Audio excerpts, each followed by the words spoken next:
Hello, everyone, and welcome to HR Tech's Tech Talks, where we engage with CHROs and HR Tech experts to unearth the latest trends and insights in the world of HR technology.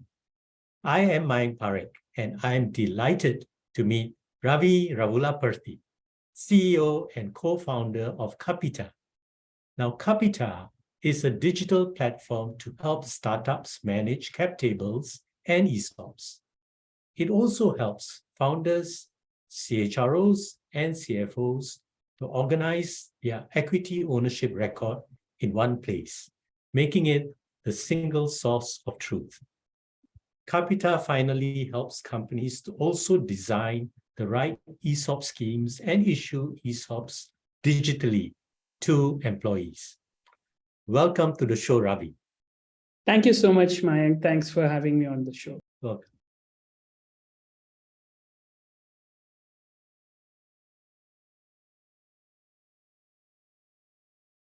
To get the ball rolling, can you share with us what are the top business and talent challenges that are currently faced by your customers?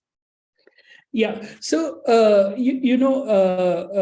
the business proposition or the value proposition we take to clients is we help them manage all their equity management records, and that is at a shareholder level, cap tables, at an employee level, employee stock options, and various instruments or equity schemes which the businesses manage to which the businesses use to incentivize or retain their employees with equity.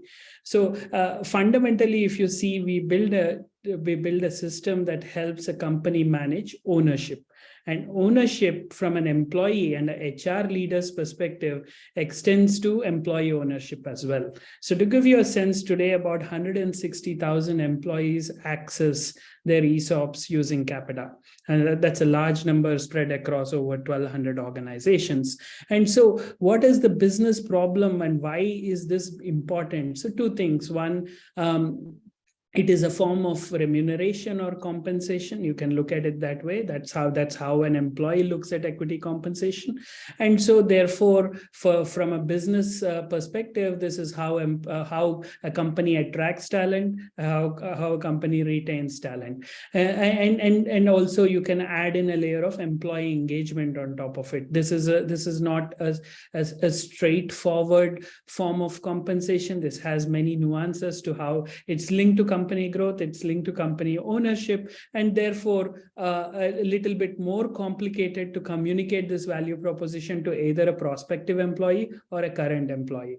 And so the problem we kind of go after is, depending on where the economic cycles are, what becomes the problem statement changes. But irrespective of how the economic cycle changes, the company requires to communicate this value proposition to both current employees and prospective employees. And that's basically where we come in. And so what are the challenges we are seeing in the current environment? And in your opinion, what are the key trends that you are?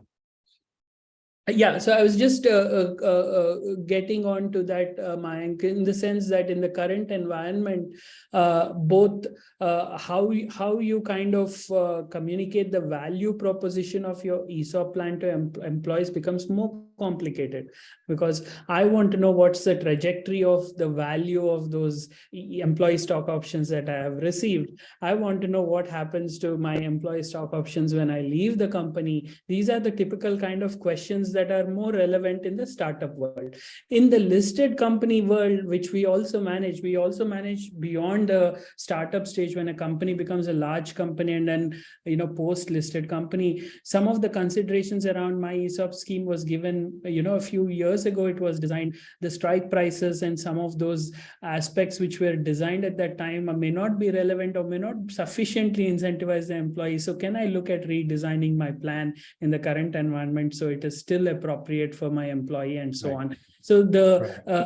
the challenges are a little bit different depending on the stage. But for the early stage startup, it's largely still around communicating the value proposition, why this is still attractive, and how this kind of makes the employee a owner. And when you are an owner or a part owner of a company, you kind of think of your contribution to the business as well, to drive that mindset.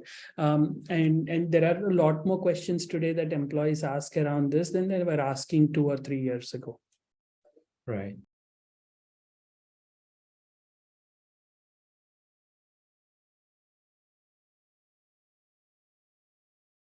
So what do you think, Ravi, is in given this new hybrid workplace, what do you think is the role of HR specifically around ESOPs and using some of these new ways of compensating and rewarding employees, and how that is going to play out as far as digital transformation is concerned? Yeah, so fundamentally, the ESOP as a instrument for an HR leader comes to driving the ownership culture within the organization. You want every employee who's rewarded with ESOPs or who's incentivized with ESOPs to think of as being a part owner of the company. So ownership, when you give these ESOP compensation, when you want to drive ownership culture. Now, hybrid or not hybrid, this is still important to kind of communicate this. In a hybrid, it becomes that much more challenging to communicate this value proposition, because your interactions with the employee are kind of moved from the physical domain to the digital domain. Now, what we do and how the platform we build addresses this is that the employee engagement kind of attributes are built into the platform, and therefore even in a hybrid situation, etc., you're using digital tools to drive this ownership culture. So fundamentally, it boils down to driving ownership culture. It becomes a little bit more challenging in a hybrid environment, and therefore you're using digital tools to increase your employee engagement around this aspect of remuneration compensation as well. Yeah, so I think it's very clear the value proposition.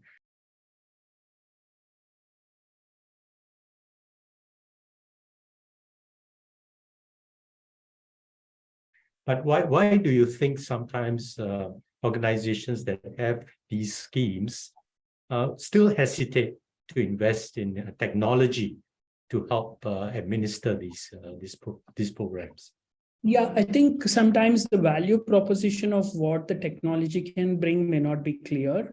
There is also resistance to change. In the past, you have addressed this with having people solve these issues.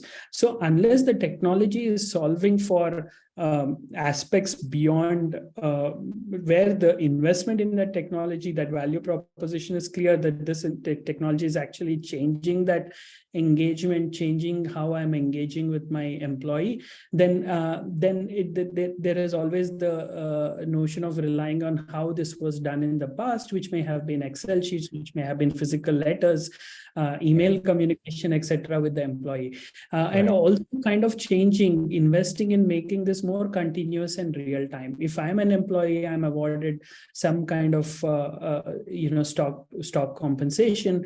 How do I understand? How do I have the ability to get a sense of this on a continuous basis? Now, this is not something that changes every day. Employee doesn't need to change, look at his stock options every day. But at any point in time, that when the employee seeks to do so, wishes to do so, he should have the ability to look at this.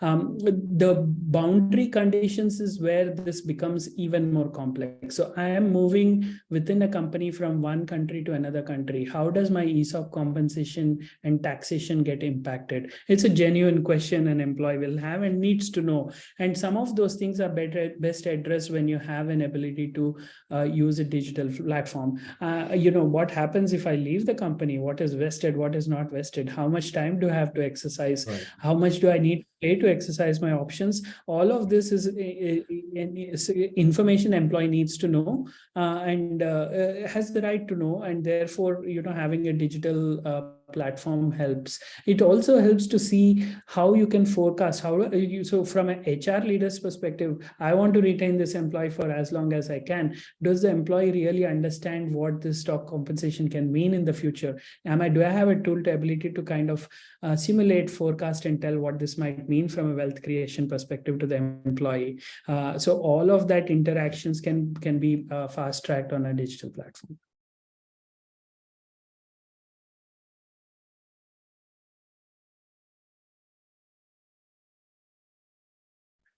Can you share, Ravi? And certainly, I think a lot of HR teams struggle with this. So how do you you help the HR teams get the leadership buy-in for the tech investments that they need to make in this area?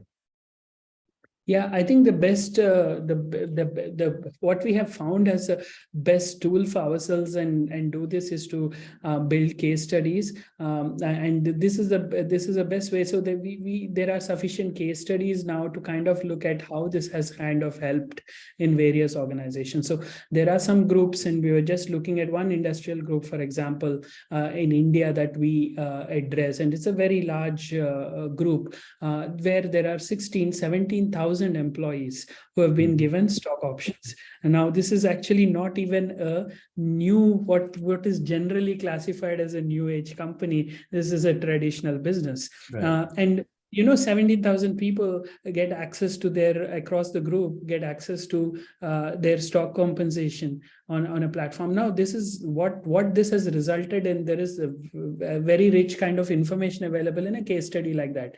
So what we do from when we talk to certain HR leaders where we think, they're considering this and we want, is we actually go with a set of case studies with the permission of our existing clients, of course, to kind of say that, this is what this has driven, this has resulted in this behavior, and so on. Right. And not all the requirements are same, and not always there may be a case study, but most often there is some kind of precedent or a parallel from which you can draw some learnings.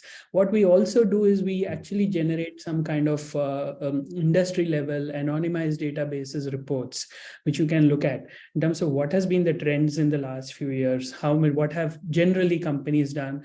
Also have the ability to break it down by sectors. Okay, if you want to kind of look at a pharma sector as a whole, what has been the stock-based compensation in the pharma sector? What has it been in the startups? What has this trend been in like IT services, large companies? What has this been in the BFSI sector? And then you kind of use these to draw insights and get executive buy-in in terms of implementing these. That's what we do. Right. This is one approach that has consistently worked, especially when we think someone wants to kind of understand the best practice and to kind of get the buy-in from executives. Right. And certainly I think that will help, the case studies and templates and so on, right? But then at the end of the day, HR teams will have to kind of develop their own skills, right?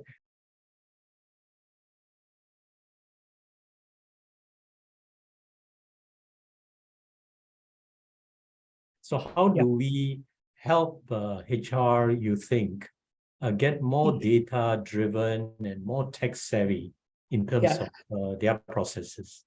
Yeah. So I to kind of this also links to your previous question, Mayank. So I'll kind of address in continuity to your previous question, in the sense that technology also helps when there is a multifunctional impact to a certain aspect. So what I mean by that is, while HR team decides how, and this kind of usually goes into total rewards part of HR in some sense.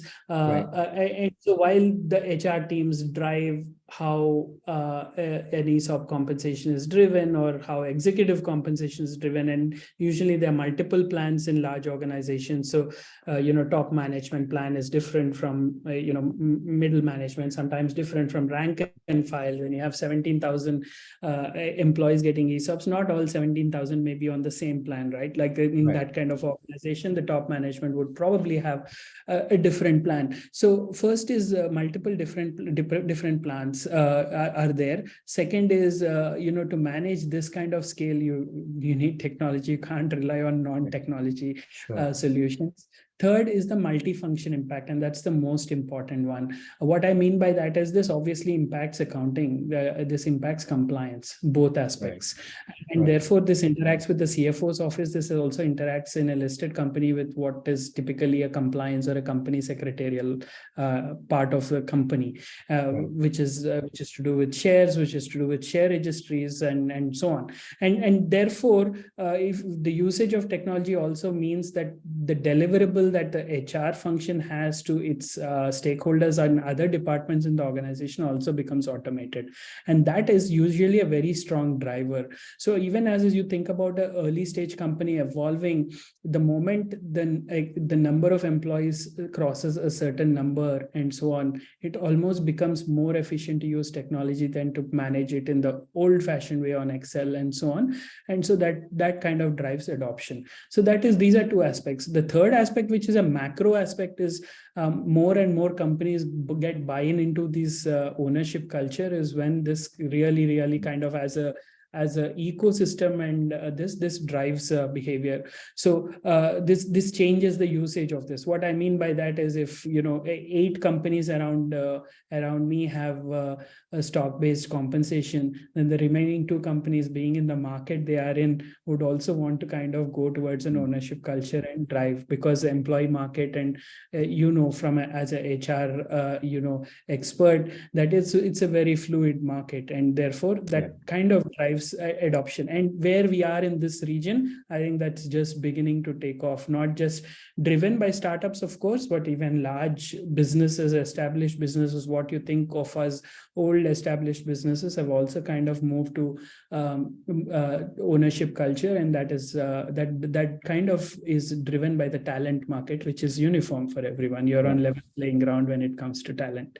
Yeah, increasingly on a level playing field there.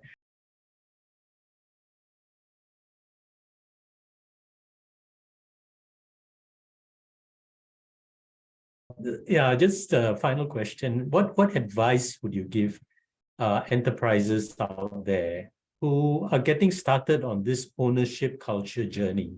What is the advice you would give to them in their digital transformation journey? Yeah, I mean, advice is a very, very powerful, very, very big word. I think we are all students in some sense. So, but I'm happy to share some learnings along the way. I think, I read somewhere investors think of returns, employees think of remuneration, but owners think of contribution and to the business. And so it's as important as that. It's what you want to drive across the organization. And therefore, we are being in this field, we are continuously evangelizing, building that ownership culture across organizations, and that is kind of the core, the key requirement to adopting this technology, or adopting technology as a platform is that first of all, they want to drive that ownership culture in this. Second, does technology help engage with the stakeholder? Ultimately, the employee is an equal stakeholder here, in terms of actually the management and the executives of the company and the shareholders of the company may kind of think this is an important aspect of driving the ownership culture. But if the employee doesn't remain engaged on this, then you're missing out on the whole purpose behind this. Creating this and so employee engagement. These are two things. Again, this is not so much for enterprises, but we think this has been in the developed markets a very big source of wealth creation. Both, if you look at Silicon Valley, if you look at large listed companies, if you look at the entire tech ecosystem, most of the wealth creation in a distributed manner has had from employees kind of getting the benefit of equity journey of a company, and then actually themselves becoming entrepreneurs and feeding the cycle further. And that's basically how the ecosystem gets created. And we think we're at the beginning of that journey in our part of the world. Really like that, because you guys are certainly at the sweet spot in terms of the talent marketplace right now. And so I wish you journey ahead. Thank you so much for joining us today. Appreciate. Thanks for your time, Mayank.